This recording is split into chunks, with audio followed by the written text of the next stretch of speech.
Good evening, everyone. Thanks for coming out. Can everyone hear me? Yep, you're taller than him. Good evening. My name is Jonathan Robertson. I work for Publix in the payments department. Basically, I focus on the PIN pads and making sure they're secure and the payment forms go through and they're encrypted and everything. So I've been working for Publix for 10 years. I believe I got my first computer when I was 7 years old in 1988. I got started on computers. So that was an Emerson 8088 running at, I believe, 10 megahertz. Nowadays, processors run well over 3,000 megahertz, and they can actually multiply that, so it's almost exponential. So we've come a long way, but I've always loved computers. So one of the big things about the topic tonight is how things have changed when it comes to viruses or spam, malware.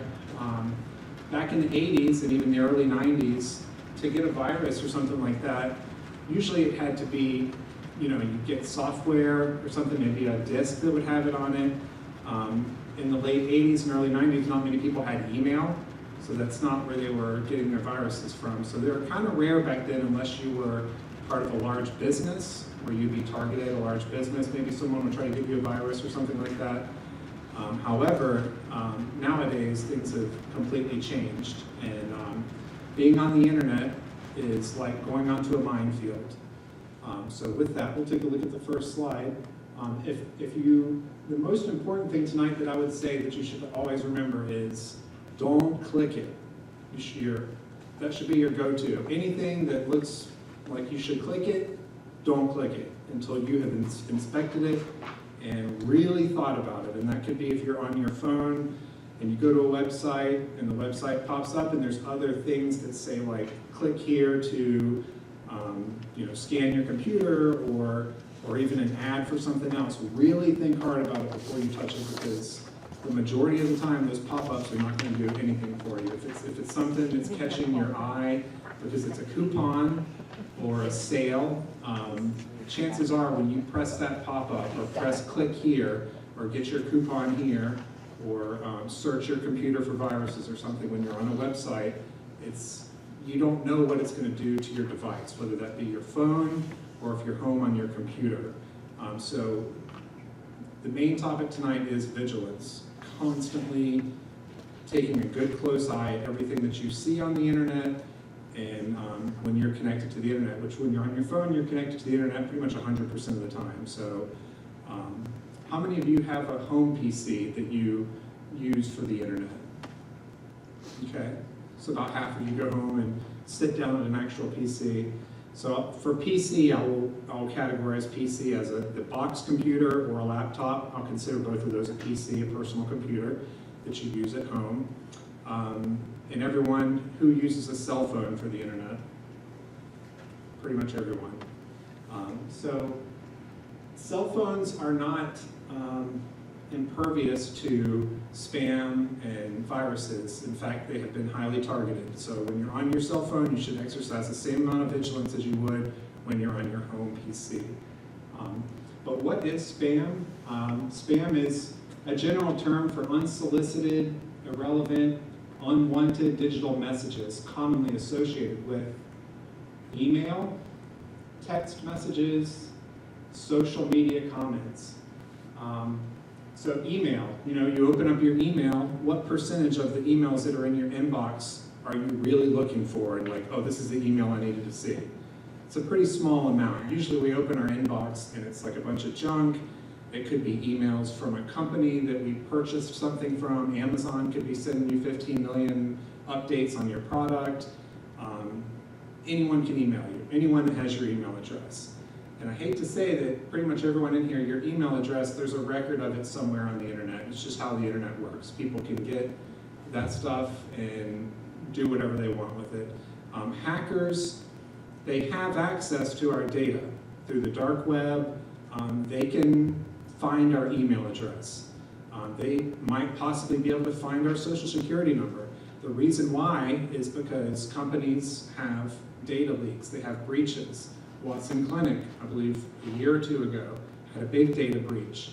Many of the Watson Clinic patients, like myself, our information, our sensitive information was hacked. They got it.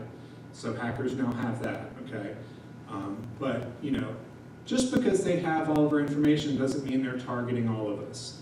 Really, they look for patterns where they can say, oh, here's a whole group of 1,500 email addresses that are Publix employees. Okay, so we know, now let's put together a plan. This is how they think. Now we got a plan, so let's engineer it specifically for Publix. Where you see social media comments, hackers, if they have enough information, they can start to target you through social media. If you've ever seen, like, if you're on Facebook and someone comments on your post and you're like, who is this? Or somebody else, perhaps one of your friends, you're on their Facebook page, and for some reason they're like advertising, like lose weight or discounts for this or that, free computer or whatever. There's a chance they might have been hacked. Their password might have been hacked. So on Facebook, if you really look at your page and then you look at other people's pages, sometimes you'll see a pattern of some people who have obviously been hacked. They're posting stuff like on the hour, every hour. That's always a clear sign that somebody's account's been compromised. So they will get through to you in social media if they have your information and they think that it's worthwhile for them to make a comment and say, call you by your first name, say that I have an issue that you need to address and contact me or whatnot. Text messages, of course, spam can come through text messages. They can be very, very convincing. If you get a text message, it's asking you for anything, or if there's a link on it, and it says, click here, or they're calling you by name and they're saying, I need you to click this link, I need money. The text message could come from someone you know. It could be, I could have my wife's phone number programmed into my phone. There are ways that certain hackers could send me a text message and it would show that it was coming from my wife's phone. And it could say, hey, I need money, I'm in a problem, can you please send me the money or something. If the hackers do that to 20,000 people, some of those people are just going to instantly react to it. They're going to believe it, they're going to hit it, and before you know it, they're sending them money or whatever. So text messages, you have to be super vigilant. If you're getting a text message from someone and they're asking you for something, just call them, call the person. Call them and say, hey, I got a text message from you, just want to make sure, or an email. If you get an email and it seems like it's from one of your friends' email addresses that you know, this is my wife's email, I got an email from my wife, open it up, and it's asking for something. You really just have to be incredibly vigilant with the email because they can spoof someone else's email and send it to you. So the best way to do it is just to manually verify. If something seems sketchy, it's coming from somebody you know and they wouldn't normally do this, pick up the phone and call them. Call them and say, hey, I got an email. If it's from your bank and it's just something weird with your bank, call your bank. You can look up the SunTrust number or Truist or whatever your bank is, call the customer service number and let them know that you received an email and it's asking for something from you, or it's saying that your SunTrust or Truist account or Mid-Florida account has been compromised. Any of these things, stop and call the source. You can look up the number of your bank, go to customer service. It might be an annoying 10-minute call to get through to somebody that will actually be a human, but it's worth it to get through to them and say, I want to verify this email I got is legit. So can you take a few minutes and I'm going to tell you about the email. And they're probably going to say, especially if it was an urgent email, supposedly urgent, they're going to say, delete that email, it's a hacking attempt. Pop-up ads also fall under spam. When you're on a website, either on your phone or on your home PC, a pop-up ad that says something very attractive. You've won. Click here to claim your prize.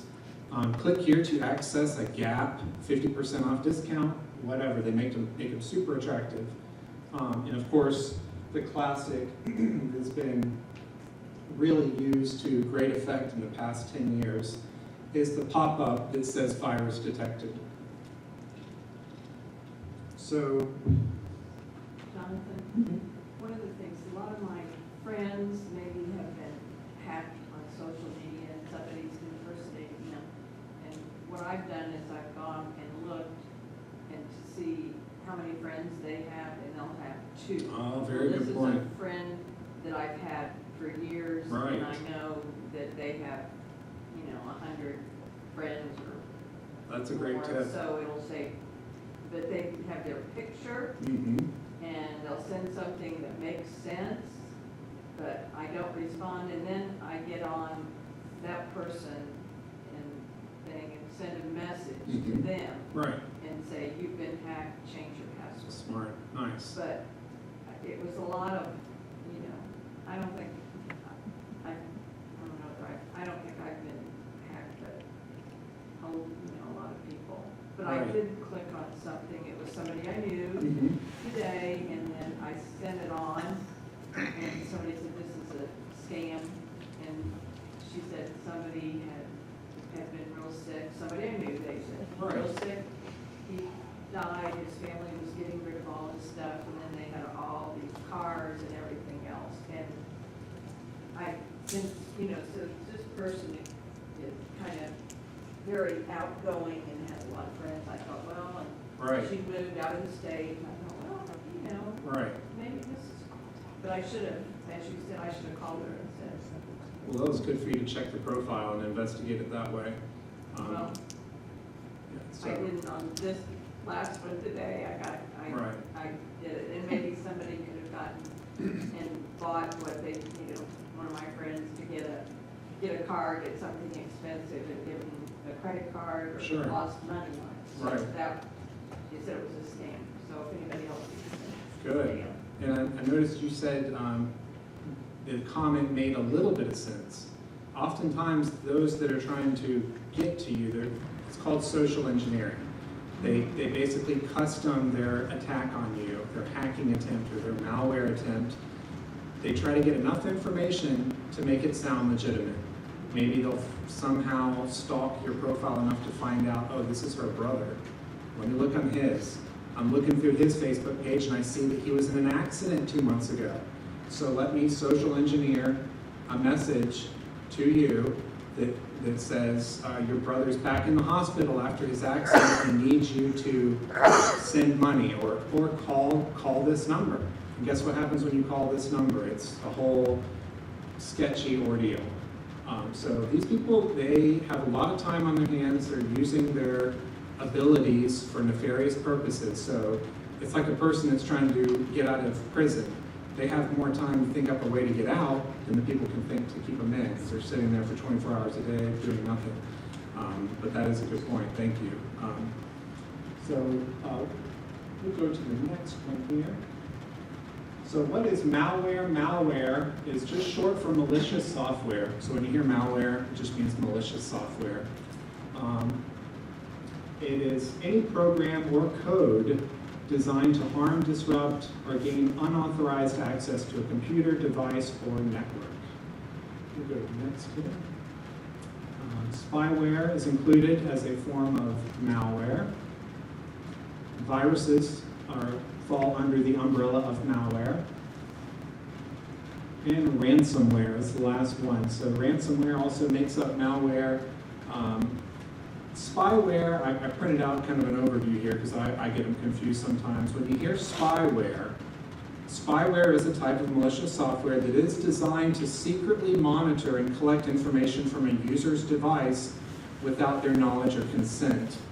It spies on your activities, often sending the gathered data to a third party like hackers, cyber criminals, or even advertisers for malicious purposes such as identity theft, financial gain, or targeted attacks. So spyware is something that's stealthy. You would not immediately notice it. If it's an effective spyware attempt, it's not something you're going to notice. It's not going to pop up and be raising all the alarms. You would probably notice spyware, your device slows down suddenly, like you're like, what is going on with my phone? You know, for the first time ever, it's like so incredibly slow. That might be, it could be spyware, spyware on your computer. If you boot up your computer at home and it's just taking forever to load up, and just stuff that normally would take 10 seconds is taking like 30 or 40 or 50 seconds, something could be going on with that. And it's an indicator because that may be running in the background. So the difference between spyware and a virus lies in their purpose. A clear breakdown would be like a virus is built to spread and cause harm by corrupting and deleting or disrupting your actual files, software, or entire systems. The primary aim of a virus is destruction or chaos or just to inconvenience users or force them into actions like paying a ransom. So a virus, typically, that's something you're going to notice. You're going to see something when you turn on your computer and it's like, we found, 100 viruses, click here to fix it.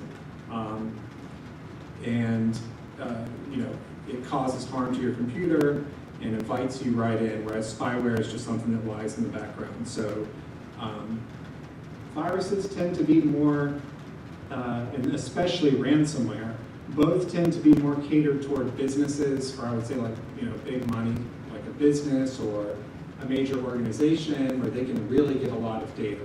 Yes? So if you see something that says, click here to fix viruses, or you have 100, should you click on it? As I say, don't click anything. Okay. Now, of course, our computers have antivirus software, and of course, that runs. Even Windows, even Microsoft Windows inherently has its own virus protection called Windows Defender. It's a baseline program, but it's pretty solid, Windows Defender. It comes when you buy Windows, it's free. So over the course of you using your computer since you bought it, you've probably seen Windows Defender. Maybe when you turn on the computer or something, it pops up and it starts doing a scan. You can see where it says Microsoft, and it's something you're familiar with. And it's something that happens like when you turn on your computer, or maybe you're shutting down and it says we're just gonna, it's Microsoft Defender. It clearly looks like a Microsoft window that you would see when you're in Windows. So, of course, there are legitimate, we're scanning your computer. But what you want to watch out for is when you're on the internet. You're in the wild, wild west of the internet, whether it's Chrome browser, Apple Safari browser, Mozilla Firefox, whatever. When you open that browser, you are in the wild, wild west. When you're navigating through your internet, and then that pops up and says we found a virus, or it pops up and says your computer's out of date, click here to fix. I have one or two examples later on that I'll show you, but that's when your alarm bell should start going off, because it occurred randomly while you're using the internet. It's probably a pop-up from some website, and in that case, you would just want to exit out. If the pop-up says, 100 viruses detected, click here to fix, and there's a big pretty button that says fix. And right next to it is an equally pretty button that says no, or close. Don't click the button, don't click the no, go up to the X at the top. Like you would close any window in Microsoft Windows or Apple, you close a window by clicking at the very top right, and I've got some examples later on. You click that little X and it'll close it. They are so tricky in how they design these pop-ups. They know we would trust them to see that it says yes or no, but oftentimes when you click no, it's programmed to mean yes. So either way, you're still gonna invite it in. So, but you can always, that top right little X, click that and you can close it. So, but on the topic of virus protection, people always ask me, do I need virus protection? Like I said, Windows comes with a baseline virus protector called Windows Defender. And I would say you can get away with just using Windows Defender, it's free, if you're a very vigilant user of the internet. If you are watching your back and you are really being like, I don't go to websites unless it's CNN.com or Fox.com or SunTrust.com. These are trusted websites. If you're only going to trusted websites, then Windows Defender would probably be sufficient. If you like to go on the internet all day and you're just browsing up a storm and you're going everywhere and you're clicking and you just love it and you're going to all these different random sites, I'm not saying you're going on the Amazon app all day. The Amazon app would be safe, you're within the app. But if you're just going on to Chrome and you're going nuts, I would suggest a virus protection. And I put 3 of them on the handout, 3 highly recommended. I'm sure you've heard of Norton. They've been around for about 30 or 40 years. Kaspersky, And I believe the number one in America right now is currently Bitdefender. So, and I think the model now is you just pay per year and it actively monitors it. And so considering you're paying this program to actively monitor, they're going to be able to update it daily. And hackers obviously release new viruses every day. The programs like Bitdefender, Kaspersky, and Norton, they are on it. They're constantly searching, and if anything new pops up, they're making a defense for it, and then they send that update out to you. Whereas Windows Defender, that update may not come for a couple days. So if it's what they refer to as a 0-day exploit, that just means a new unknown virus, the more sophisticated antiviruses would be better. So let's go to the next. Yes. Is McAfee any good? I didn't list it there, but yes, McAfee's trusted and also been around for a long time. Although I got something that didn't have all of McAfee on it, it just said AFS. Okay. And they were acting, but I caught it. Oh, So I okay. didn't click on it. Right. But it looked all like, just like their, Right. So the same would apply if you have McAfee antivirus on your computer and you're used to seeing the scans, you know, this is the McAfee window, and you're very used to it, you see it every day, and then maybe in a few months you're on the internet and you go to some website and something pops up and it's McAfee and you really take a look at it. It still applies, you're still in the wild, wild west. Hackers could still make a pop-up window that looks almost identical to McAfee. So really slow down and take a look. I mean, it could happen with, you know, they spend all their time to try to deceive you. But if you really take a close look, you can often find things like spelling errors, or you really look at the pop-up, you'll see that the Norton icon that you're so used to seeing is just a little bit different, maybe a different color. The text is off-center. Oftentimes they don't put a whole bunch of thought into making sure it's identical, and you really can't see little things that look different. But and it wouldn't hurt you if you're on the internet and that pops up and it's McAfee and it says we found a bunch of viruses. It would not hurt to exit it, hit X, exit your browser, exit out of everything, and then open up McAfee like you would on your computer. Go to your start menu or open up McAfee. McAfee's still going to tell you the same thing immediately, so that will be a safer way. You close out the potential pop-up and then just go into the McAfee and let it do a search and see if in fact, yes, it really was a virus. Yeah.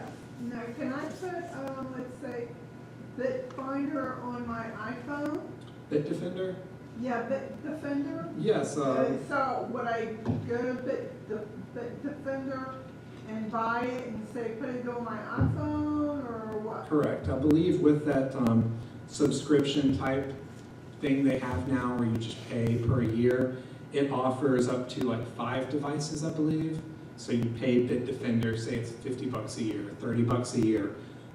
When you download it, it'll give you instructions and a link where you could go to it on your phone. You know, it'll send you an email and say, click here to download it on each of your 5 devices. I believe that's would cover you. And certainly cell phones do have antivirus software. Let's go to some statistics real quick. 92% of malware is delivered via email. That is a pretty incredible statistic. So it really shows you how we have to pay attention when we open up our email boxes. To be honest with me, an email, and I have Gmail, but pretty much any email service offers this. If I get an email and it's something that I don't care about, I will report it as spam. You can actually go into the email and there's usually a little button where you can report it as spam. And if you report it, you're not going to get it from that sender anymore. And I've done that for like Amazon, or if I bought a cable from Monoprice, and I'm never going to do it again, but yet Monoprice, the website, keeps sending me 100,000 discount emails. I'll just go to it, open up the email, and just click on like the options and just go to report spam.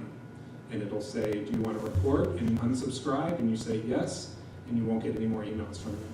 You do that enough times to errant emails that you're getting that you don't want, pretty soon you're going to be opening your email box and you're just going to have like 1 or 2 emails from people that you actually care about or companies that you actually do business with.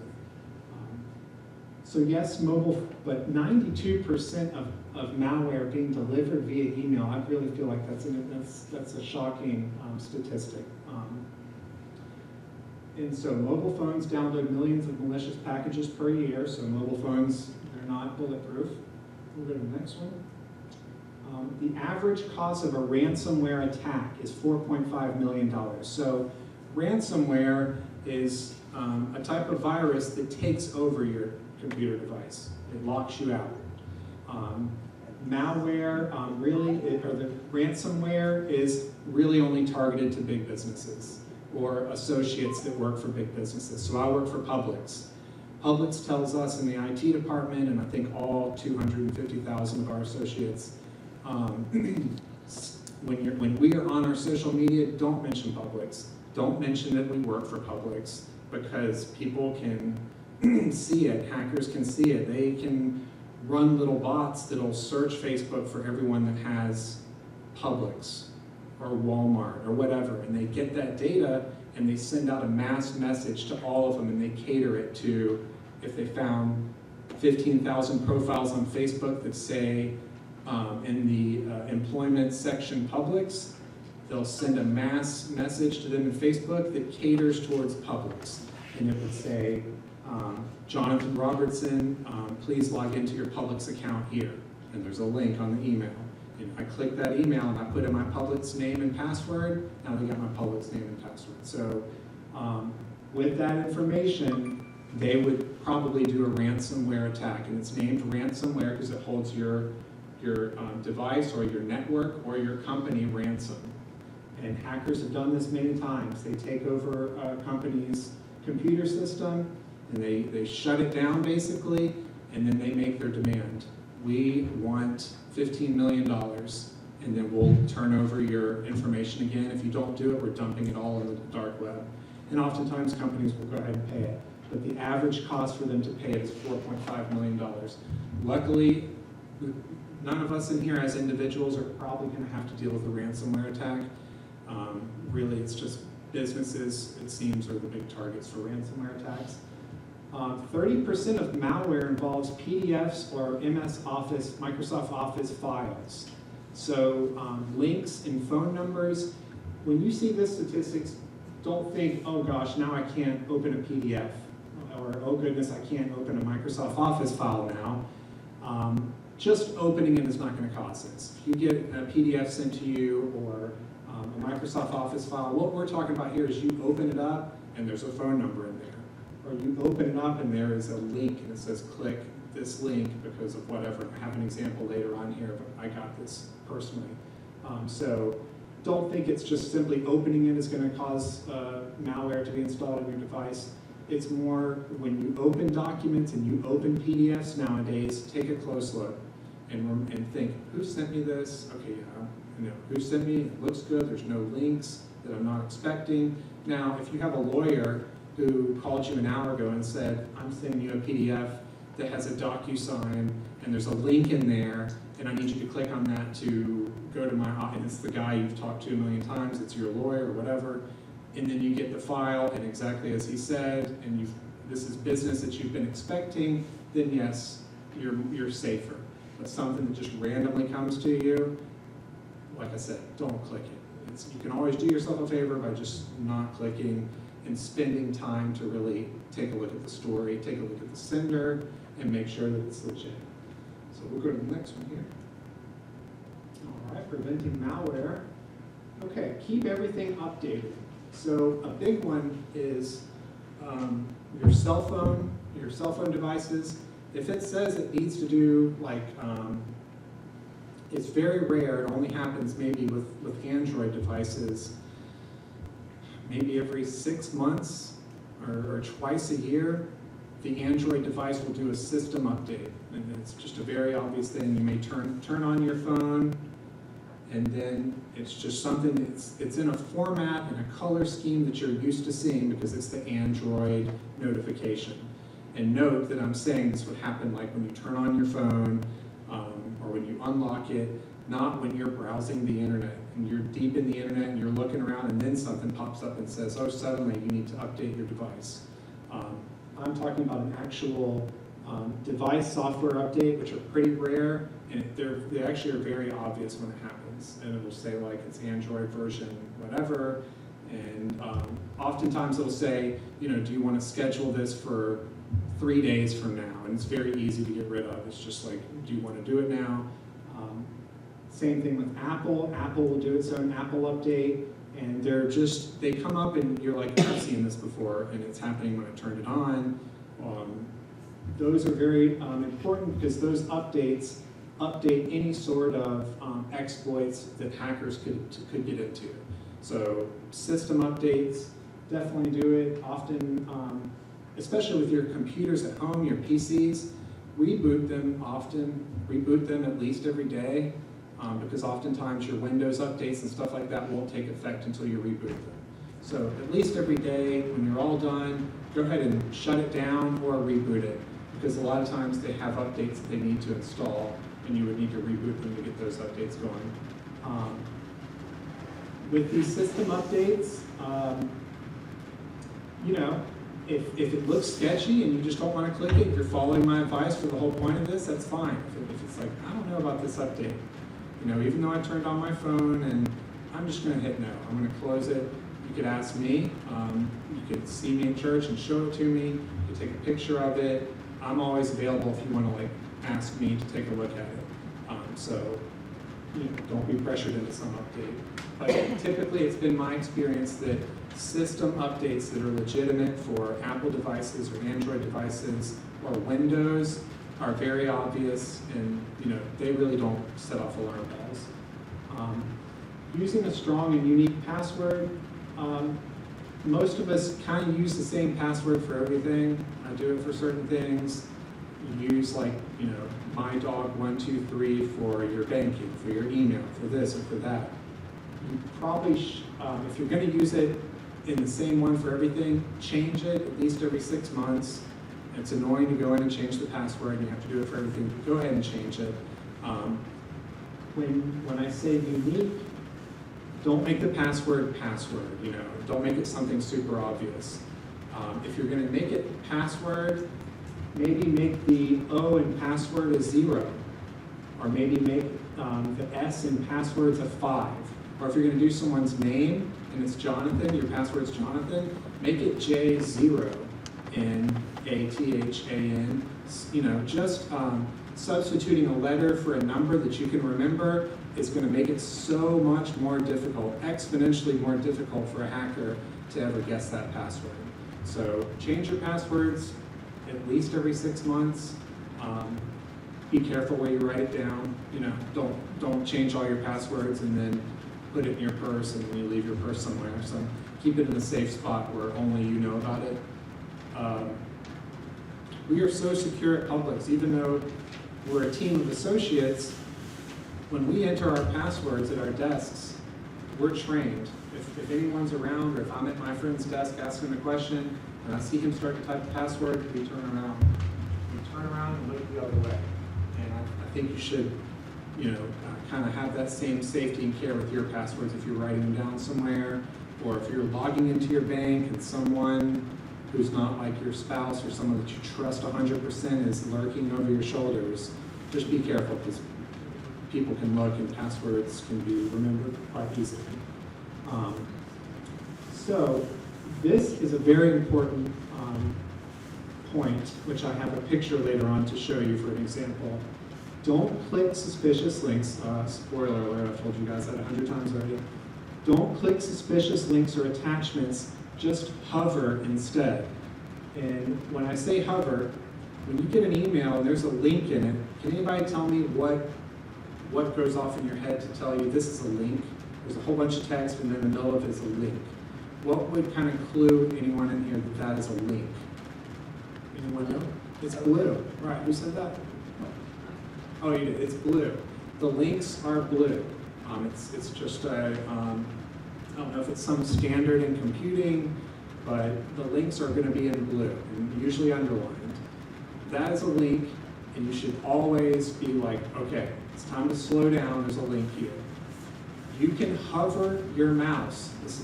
I don't think you can even do this with a cell phone device. I'm referring to a PC where you have a mouse. You can hover your mouse cursor, just hover.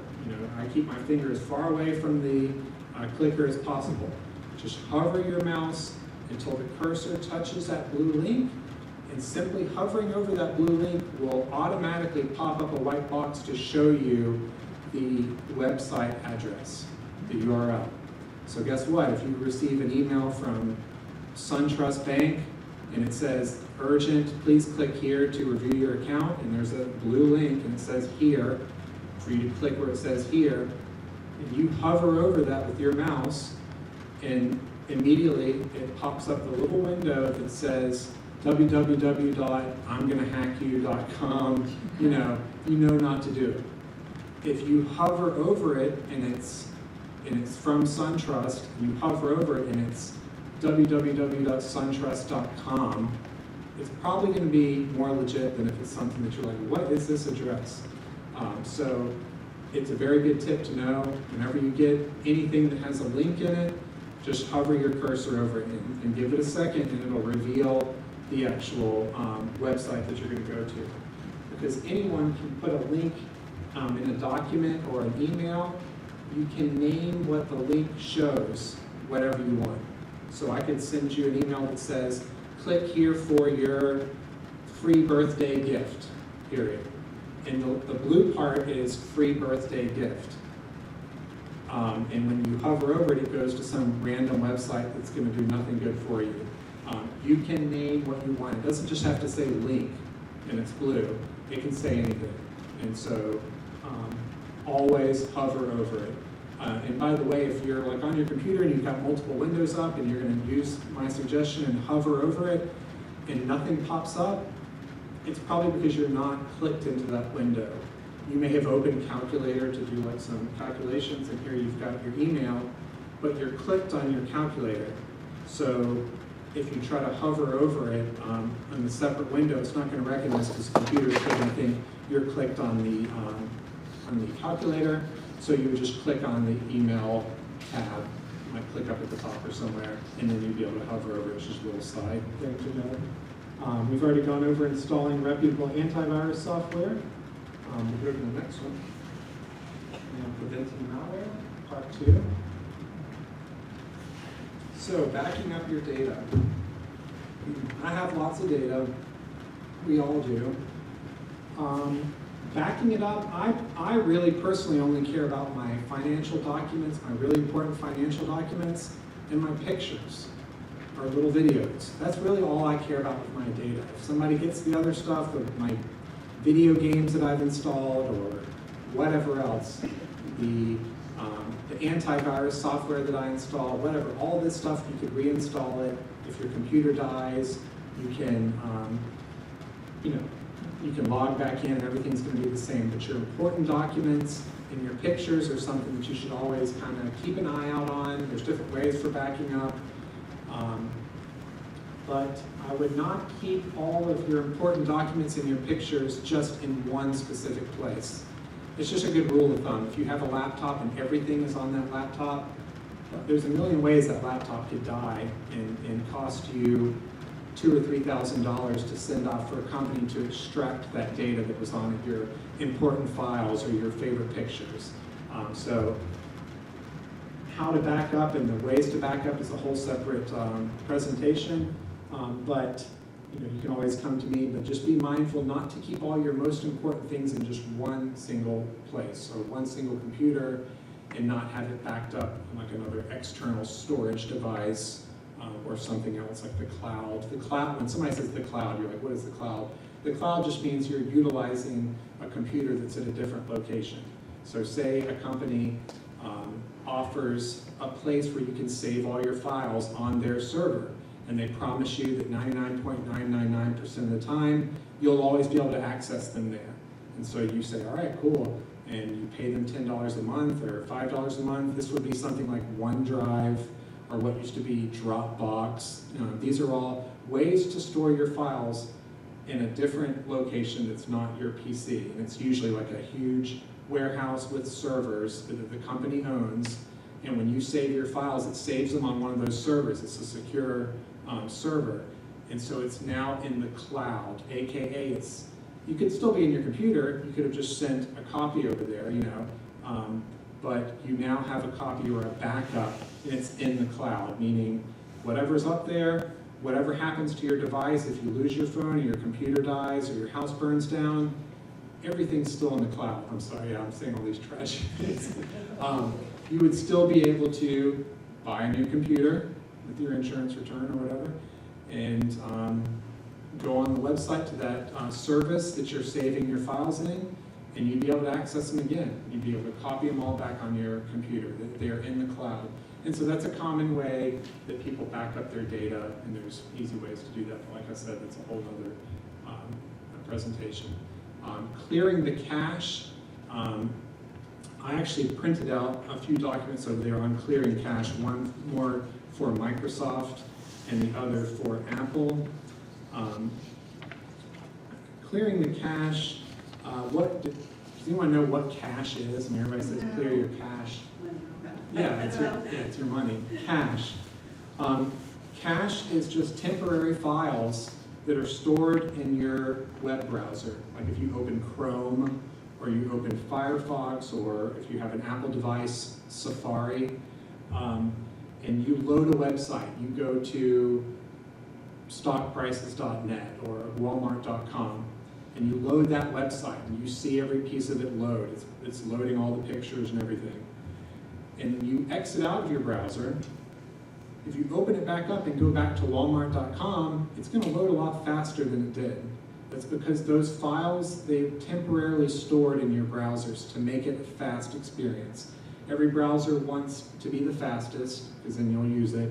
So Chrome, Firefox, Microsoft Edge, they're all competing to be the fastest. And one of the ways they do that is by saving some of the files that you're seeing when you're browsing, the pictures, all that stuff. But it does need to be cleared, at least occasionally, because as cache starts to take up space on your computer, it can hold malware. And overall, it could slow down your browsing if you haven't done it but like once a year. So clearing your cache, every browser has an ability to go into the settings and clear it. And we will show some more pictures on that later. I would say if you're not clearing, I would say clear your cache maybe once a week at the longest. I wouldn't wait.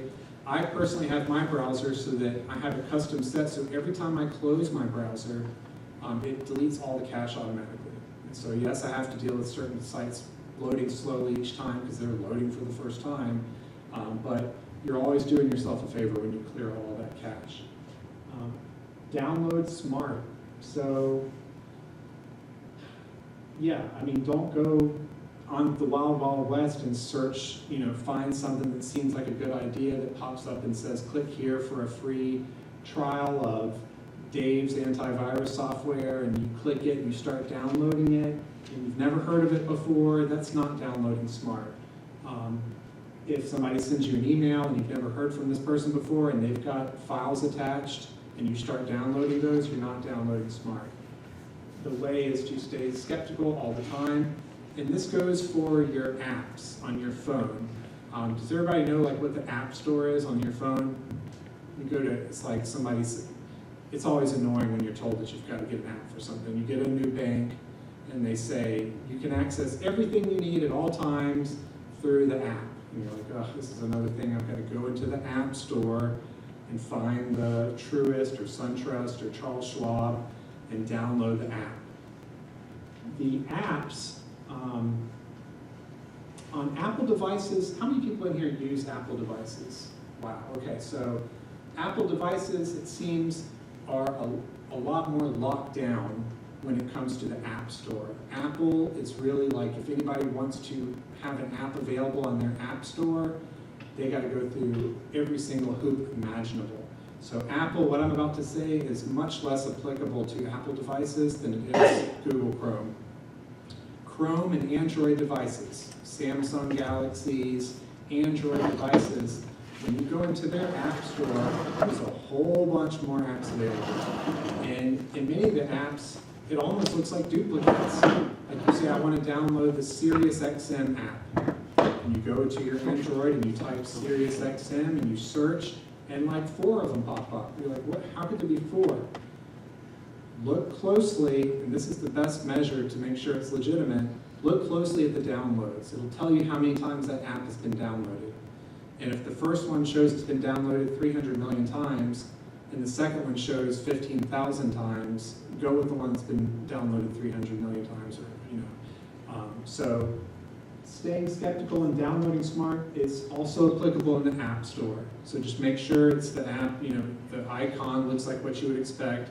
If you're getting the one for Discover credit card, then it should look like what it normally looks like, and it should be the one that has the most downloads.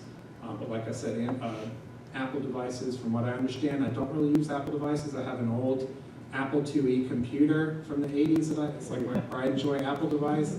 But obviously you can't put apps on there without installing them on a floppy disk. So actually you can't install them. It runs exclusively from the floppy drive, but I'm nerding out now. So let's go on to the next one here. Okay, so some examples. All right, let's take a look. All right, good stuff.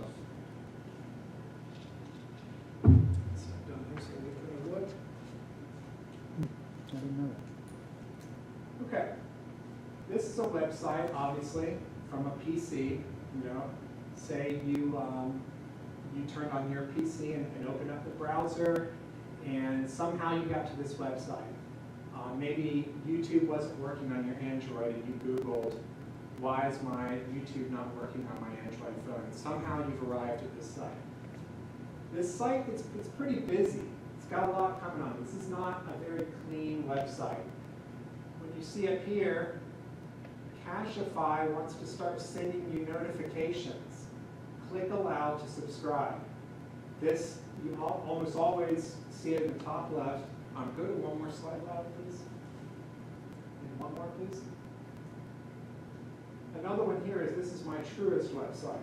I just went to Truist and it says, Truist wants to know your location, block or allow. All right, please go back. They're always up at the top left. It's always notification and always wants to ask you if it starts sending you notifications. For this, you just went to the website. It immediately did this up on the top left. I'm sure some of you have seen this. You're like, why does it want to allow?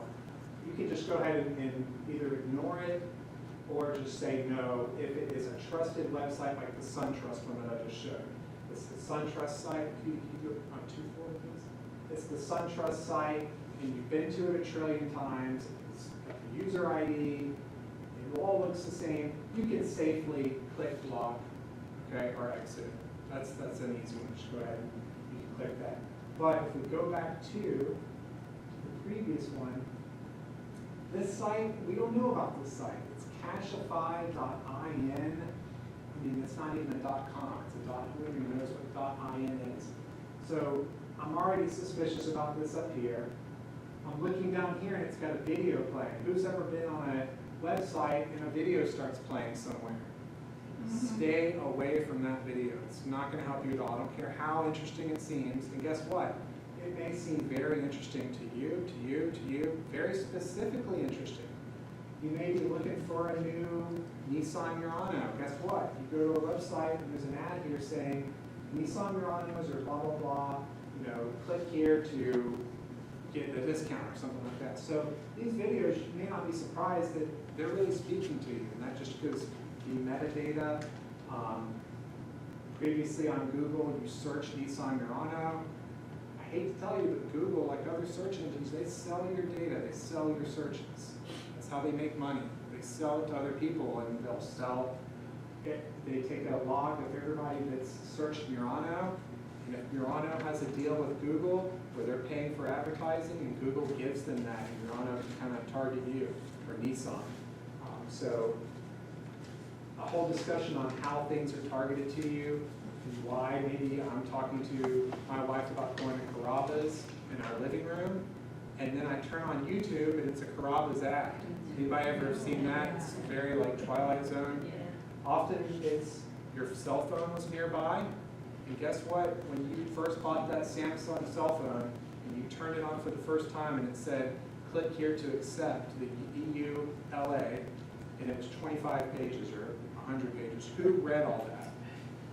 No one. No one in here read all that. But I guarantee you somewhere in there it says Android or Samsung will try to enhance your user experience or this or that. And if you really dig into the lawyer's lingo and they wrote that, they're basically saying we'll spy and listen to what you say and send it to an advertisement. It's just where we are nowadays. Never would have thought it, but that's what it is. So that's one of the many explanations for why an ad could be so suddenly targeted to you when you were just having a discussion about it. So, back to this website, it's busy. There are websites that are much more busy with much more things going on, but don't click up here, don't trust that. Do not click on this video. You see there is an X right here. It is a small risk to click that X. If I'm on a website and a video is popping up, I just want to get away from the website as soon as possible. It's annoying for me to see videos popping up on the website. It's not going to do you a favor to click on it.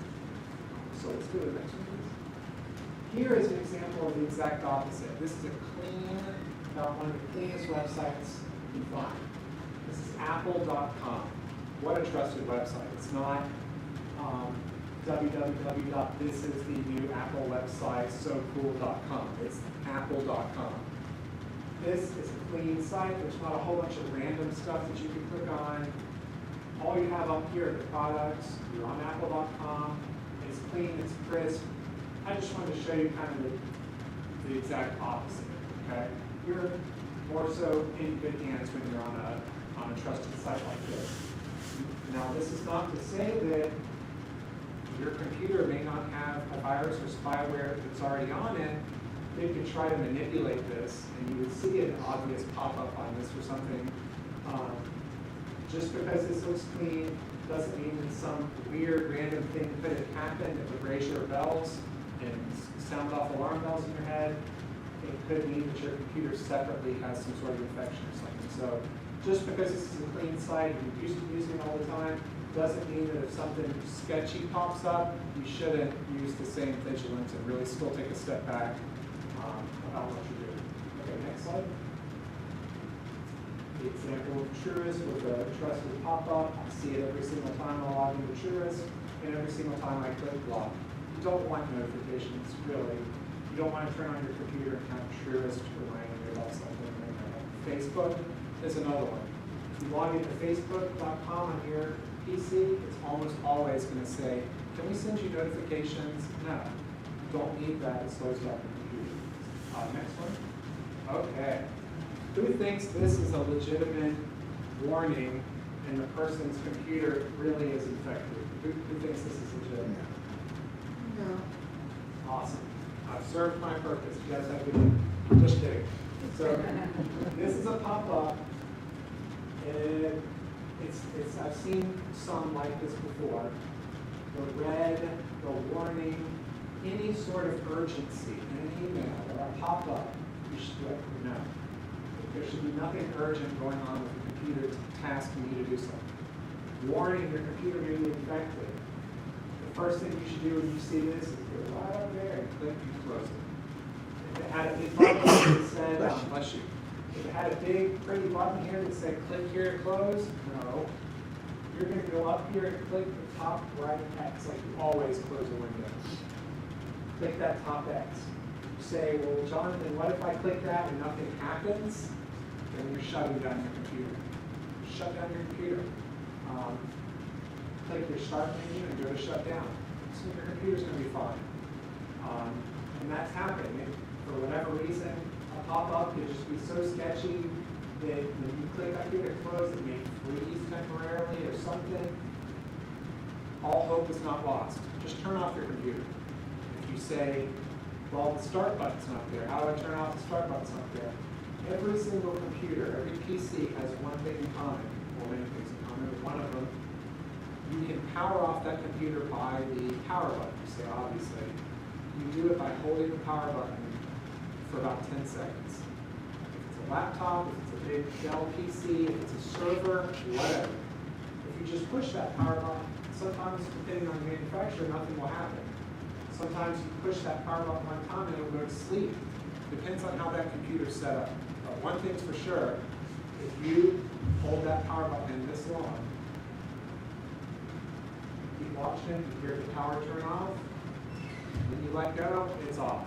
So if you can't restart it or you can't shut it down, you can always do that with the computer. If it's acting sketchy and you don't trust it, you just want to cut it, hold it. Not for 3 seconds, not for 5 seconds, but for about 10 seconds or until you know and heard everything stop, the fan stop. Just a tip. You would not call this number. This is a pop-up that obviously wants you to call that number. It's not going to do anything for you. It's going to be a whole story about how their computers were compromised and they need you to go here and click here, and before you know it, they're signed into your computer. That's what they'll do. They'll say, no problem, you just need $29.99 and we're going to fix it and we're going to show you we're going to fix it. The thing is, they get you to let them log in by clicking yes, I allow them to come in.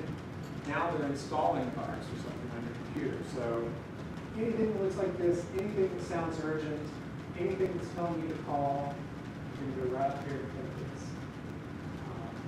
So very obvious, stay far away. When you do force the shutdown, I hold the button down, that's you turn it back on, and so you force the shutdown. Right. For all the stuff. Yeah, very good point. Sometimes, depending on the computer or the operating system, if you force that, they call it like a hard shutdown. You hold the button for 10 seconds and you hard shut it down. You cut the power to the power supply inside of it. Like my dad said, when you do turn it back on, it wouldn't be surprising if your computer's like this was shut down improperly. You know, and this is all automatic, running a quick scan. It's like, oh, this is a Windows scan showing. It's expected because yes, you did jar that computer by forcing it to power off. And you power it back on and it's just doing its own thing for a little bit. That's fine, or it'll just say it shut down unexpectedly. Click OK. But a PC, if you shut it down and turn it back on, it's not going to just immediately reopen this. All right, let's go to the next one. Okay, so yes, this is hard to see, but this is an email I got on March 13th. The title of the email that went to my Gmail, Financial Statements Successfully. Is that a complete sentence? So right there, like I said, any of these malware attempts, they're oftentimes going to have bad grammar or icons that just don't look right. The Apple icon just doesn't look right, the SunTrust, whatever, it just doesn't look right if you really closely inspect it. Hi, progress is solid and we're thrilled. Chat later, really makes no sense. It's almost like AI wrote this, and in fact, whoever is doing this could have employed AI to just mass send these out. And there was an attachment. So I'm like, oh, this is such nonsense. But I went ahead and I take risks that I don't want you guys to take just because I've been working with computers for well over 20 years. I went ahead and, in my own way, just clicked to preview the attachment. And Bob, if you go to the next one, here is the attachment. And it's impressive. PayPal, that looks pretty much like the PayPal logo. I'm sure if we did a side-by-side comparison, went to the PayPal.com, it's pretty legit. We might be able to really look at it under a microscope and see that that there's slight differences. But dear Jonathan B. Robertson at gmail.com, how many people get legitimate emails where they refer to you by your email address? No. So another thing that's showing us this is probably not legit. It's referring to me by my email address. We've noticed unauthorized transactions from your PayPal account with a reference to an amount of $279, which was charged. If you're certain that you have not made this transaction, please contact us within the next 12 hours. So here, this urgency. Any urgency, you should be like, no. Upon verification, we will refund within 6 hours. Like, who would do this? So yeah, this is sketchy as can be. But at a quick glance, it looks legit until you start reading.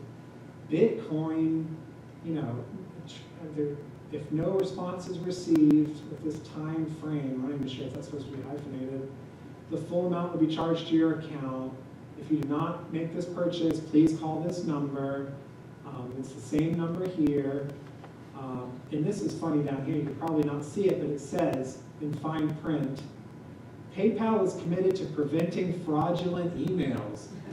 Emails from PayPal will always contain your full email address. So now we're supposed to believe this email because it says, oh, we should trust PayPal because it has an email address. Oh, here's my email address, they referred to me by it. You know, and just different things down here look sketchy, it don't make sense. So this was a spam attempt that came to my email and it was very targeted. It had my name. I do have PayPal. Maybe somehow it knew that this email address is associated with PayPal. But I knew right now, and actually replied to the email and said, great, thanks so much. Don't do that, but I did it to see if they would reply back. They never replied back. So a great example here of a spam email that I received last month. So we'll go to the next one. Okay, remember I told you about hovering? Here is hovering in action. Here is an email, and the person has hovered over click here. There's two links in here. There's a link for click here, a link that's labeled click here, and a link that's labeled AmericanExpress.com. Remember when I said that you can make a link appear like whatever you want, and then you separately put where the address goes to, where the actual website is? Just because it's AmericanExpress.com does not mean that when I click that email, it's going to take me to AmericanExpress.com. In fact, they probably have it set up where both of these will take you to, and we know because the user has taken their cursor and hovered over click here, and thus it has revealed the actual URL, www.pianco.com.br, which I guess is Brazil maybe, and then this random rest of it. So whoever was hovering here just saved themselves because that was not at all anything to do with American Express. I can almost assure you that that website would not take you to American Express. So just an example here, always hover. At my job, we receive spam emails all the time. The only thing is, 95% of the time, guess who they're coming from? Our security department at Publix. They're constantly trying to get us to make a mistake. And it's not good when you make a mistake. So, and they make them very, very believable. I've never clicked on one. 10 years, I can say I've never clicked on one. I can tell you the one that's been clicked on the most, because I heard a bunch of people say I couldn't believe I clicked on it, both men and women. They sent one, I think in 2016, and it was an email to all Publix associates at corporate. And the email, and it was sent like on October 15th or something like that. The email was titled, like Halloween costume requirements. So Halloween costume requirements for Publix or something like that. You open it up and it says this year, 2016, Publix is offering associates to be able to dress up on October 31st, which is a Friday business day. And it says, please note that, and there was a whole list of things, but somewhere on there said a link, there was a link, and it said, click here for examples of inappropriate costumes. And guess what? That was the most successful one. These Publix associates, don't tell anybody else. But more people clicked to reveal the examples of inappropriate costumes. And so that was a very effective campaign at the security department. And the day after they send us each one, they send a follow-up and let everyone know how many people clicked. They don't say who, but and I think that time it was like 65 people, when it's usually either 0 or 1. And I think the IT, these are the ones to IT, I think we have like almost 3,000 some employees now. So anyway, funny little story. So next one. browser settings. We'll go to the next one here. Okay, so talking about browser settings, and I think at one point I suggested, downloading safe, locking down your browser, clearing your cache. Google Chrome, I believe this is Google Chrome. This is either Google Chrome or Microsoft Edge. Microsoft Edge used to be Microsoft Internet Explorer. You remember that one? You said, oh, just open up Microsoft Internet Explorer. Nowadays, Microsoft Internet Explorer is called Microsoft Edge. And they really have tried their hardest to look like the Google Chrome browser, which has been like the most popular browser for a long time. So they both look pretty much identical, so much so that I can't even remember which one this is. I think it's Microsoft Edge. It looks like it is. Yes, awesome. I think to get to the settings on Edge, you click these three dots. I highlighted them. I think on Google Chrome's browser, these three dots are vertical. That's the only difference. So one ripped off the other, but nonetheless, to access the settings, which you would then subsequently access your clear and cache and everything, you would click those dots. And I think it's the same on your mobile devices. If you open Chrome, I think you'll see those dots when you're on a page. So you would click that, and Violet, next slide, please. So we click the dots, and we've revealed your settings here, the first page of it. You can go to delete your browsing data and access it there, but I usually just go to settings just so I can access all my settings. So I've clicked up here, I've revealed the whole settings menu here, and then I'll click settings. Violet, if you could. Thank you. We've revealed the settings page. So right up here is settings, a bunch of random stuff, but up here, clear browsing data. If we were in Google Chrome, it's probably in a slightly separate place, and that's why I printed out, I believe, handouts for clearing your cache in Chrome, Microsoft Edge, and I think Apple Safari. So you can kind of take a look at the step-by-steps, but between Edge and Chrome, they're pretty similar. So we'll click Clear Browsing Data, thank you. And this has revealed our Clear Browsing Data screen. A couple of important things to point out here. All right, question. If I just went ahead and clicked Clear Now, what did I miss here? I want to clear all my cache. If I went there and this is what it shows, and I just immediately click Clear Now, what did I fail to do? What should I have probably done? Anyone? If you click D, it says deleting browsing data, time range. The time range shows last hour. Okay. So most browsers now, when it's time for you to go in and clear your cache, it pulls up a screen kind of like this, a pop-up, that lets you individually choose what you want to clear. You're clearing your cache, you're deleting it all. But they now offer a time range. If I want to delete the cache on my computer, why would I want to only delete in the last hour? Makes no sense. So, and I think it's last hour by default. So when you're clearing your cache, click that little drop down, and it's going to reveal some more options. It'll show last hour, it'll show last 24 hours, I believe it shows last 7 days, and then at the very bottom, it shows all time. Or on Google Chrome, I believe it says everything. Both are at the bottom, select that one. That way you're deleting everything from all time. I mean, last hour is just pointless. So definitely when you go to delete browsing data, make sure that you're clicking the drop down and making sure it's for the whole entire time. Delete browsing history, download history, cookies and other site data, cached images and files. This is really the main one here, cached images and files. That is the images and files that it's downloaded to make your browsing experience much faster. I personally check all of them. I want it all obliterated.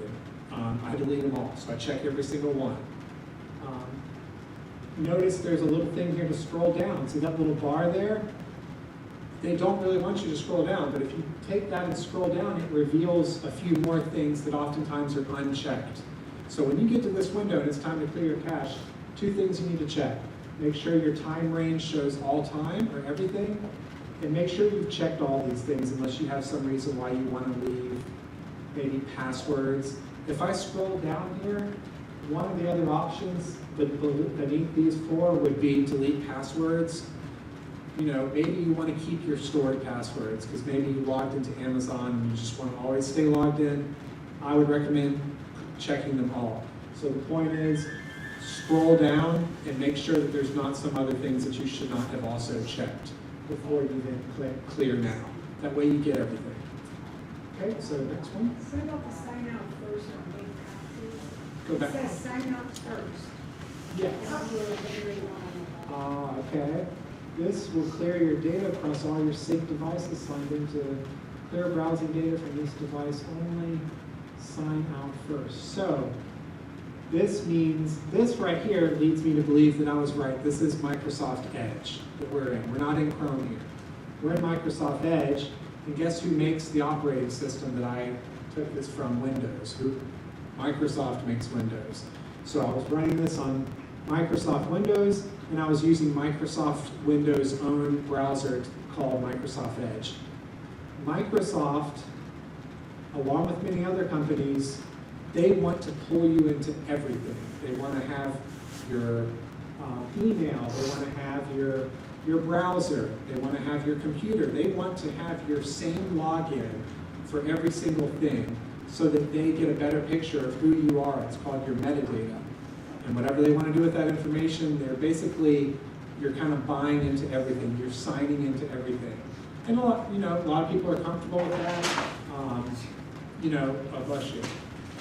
A lot of times you really can't help it. I don't know if you've ever bought a new Apple or an Android phone, and you turn it on for the first time and it asks you to sign into Google. And you're like, all right, I guess I'll sign into my Gmail. And you sign into your Gmail, and now your last phone, all the apps from your last phone are on your new device. And maybe your new device has Google Chrome on it, you open Google or Microsoft Edge or Google Chrome, and you're signed in. And you're like, this is a brand new phone I just took out of the box. How am I signed into everything, and how do they know all the applications I had installed? It's because at some point on your last device, you signed into Google. Google owns Android. They put all the pieces together and they offer these services to make your user experience better. And I guess it does make your user experience better because it also brings in your phone numbers. You're not having to manually, remember how that used to be, manually copy the phone numbers over. So this is an example of, we are in a Microsoft Edge browser, we're using Microsoft Windows, and Microsoft knows that Jonathan B. Robertson at gmail.com is the person that's using this Edge browser right now. But that is a good point, and yes, it's good for you to see that there, but I would trust this because I know that I just opened this browser, I went to settings, I went to cache, I went to delete browsing data, and every single step of that process looks like it has the past 10,000 times I've done it, okay? I got to this point with the intention of clearing my cache. That's a good sign that there's not something sketchy going on here. If I was on some random website just searching something and this popped up, now that's a different story. You're like, wait, I don't remember clearing my cache. And what does this say here? That would be something that you would want to kind of be like, all right, maybe I should just exit out of all this. But the fact that I deliberately went in here and I know these screens, and by the way, I would never click that sign out first anyway. I'm just showing here that. Click clear now. So, but yeah, that's a good point. You seeing that automatically, yeah. But for this is just another example of Microsoft pulling all my stuff in together. Companies like to do this because they get a better profile of who you are. They can say, that's Jonathan, he's got an Android phone. Now they can say, that's Jonathan, he's got an Android phone, his email address is tied to Gmail, which he has a Microsoft account, which also logs into Edge. They get all this information, and these companies legally sell it for advertising and make money. So I think that's the main reason for that. So go to the next one, please. All right, there's some more slides here, but I guess we're not done all those, so thank you. We'll go to the next one. Oh, that was it. Okay, go back. Wow, I forgot I put the other ones in before. Okay. Well, thank you. Before we get to questions and answers, if anyone wants to write down my phone number, it's always available if you guys, if something weird's happening with your computers, if you've got anything, That is 863-738-9928. I believe I'm in the directory as well here.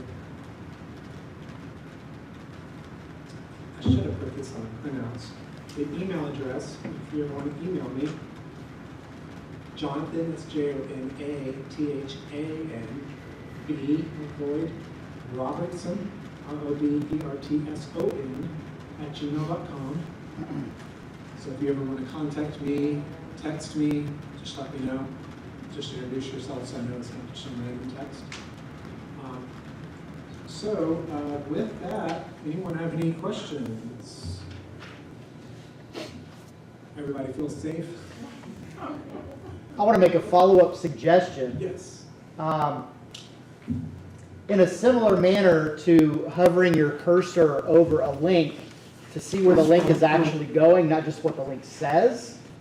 If you get a suspicious email, most email programs will allow you to either hover your cursor over the name of the sender or click on the sender, because they can write whatever they want on it.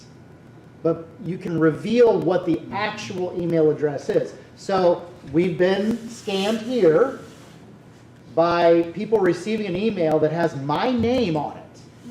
But if you click on it and click on where it says my name, it's very clearly not my email address. Great point. And so whether you think it's a potential scam email or it's just one you don't expect, sometimes just looking at the data behind the email address might tip you off that it's not really who they say they are. Great. And it works in a very similar way that Jonathan showed you with the links. Excellent. So yeah, that's like Outlook, Gmail. You can hover over that sender and you'll usually go ahead and reveal the actual email address, because I believe depending on who you have your email provider, when you set up your email, I believe there's a place where you put display name, and then I can put Jonathan Robertson, and then I go to get my email address and it says, oh, the only one we had was Jonathan Robertson 742299 @gmail.com. So when I send an email to you folks in here, it'll probably say at the top Jonathan Robertson.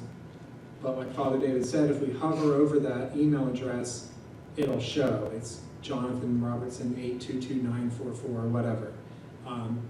Some email programs or providers will show the address, and then in like greater and less than signs, it'll show it right behind it. So awesome. Yeah, that's a very good point.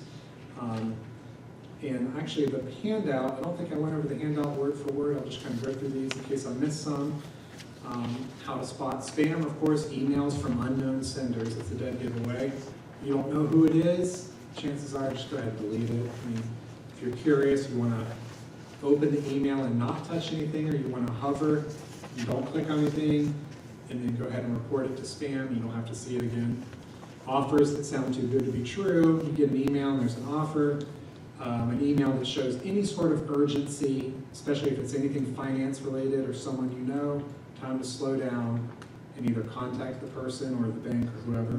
Spelling mistakes, strange wording, and the urgency.